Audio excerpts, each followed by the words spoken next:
I played the DLC after. I think right when I was finishing it was when maybe the first trailer had come out for The Last of Us 2 around the same time or something. Like we watched some trailers and stuff on stream, but really that I wasn't gonna, for me personally, I think something interesting to talk about with virality is also like how willing to change your content you are to hold on to that audience. Sure. Yes. Because for me, when I finished the game, everyone was like, cool, go back and play it again on a higher difficulty now. Like, let's watch that playthrough from the beginning, but it'll be tougher. And I didn't want to, so I didn't.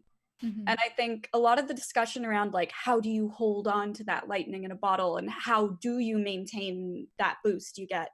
I think the better conversation is, do you want to?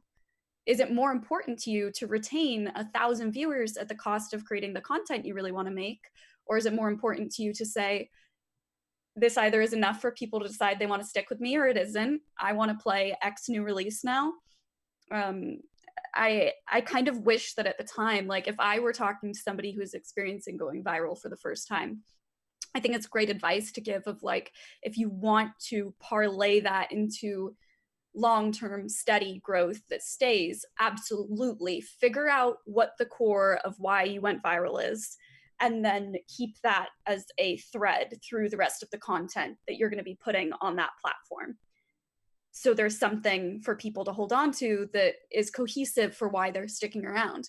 But that's only the best advice if that's what you want to do, if you want to maintain it. For me, it was more important for me to be a human being. And I think I've talked with you a little bit about this, Hunter, but my stepdad passed away within like a week of going viral with the Last of Us clip.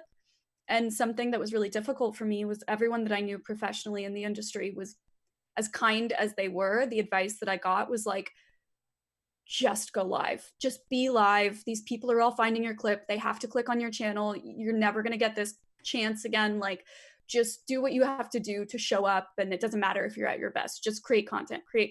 Don't take time off. And I don't think that's very honest to who I am as a creator. I always preach like, take care of yourself, be a human being, listen to your emotional and mental needs. And if I had prioritized staying live at that time, I'm sure I would have seen a huge bump in viewership. And that viewership would have been a group of people that wouldn't have been understanding when I need to take time off, because I'm training them that I don't need that and that I will be live no matter what. And it was more important to me to keep a community that respects my boundaries as a human and sees me as a person and not a content creator machine. So I do think it's really cool to talk about like how to parlay the success of going viral, but I would be doing a disservice to anyone who's ever experienced it if I didn't acknowledge that sometimes you're not going to be able to do that, and that's okay too. You're not a failure as a content creator if you aren't in a good space to be doing that at the time that it happens. Yeah. I mean, I would make the argument that most of the time you're not able to capture the lightning in the bottle, like you said, because I've had a lot of traction come to my channel and my viewership has bumped up. But like with my tweet, I was being very outspoken and I was being kind of combative, and I'm not that as a person. So you have to be genuine to who you are. You have to make your content. This is your livelihood. You are with yourself at the end of the day, and you're doing this for a long time. If you would have streamed, burnout probably would have happened. Resentment probably would have happened.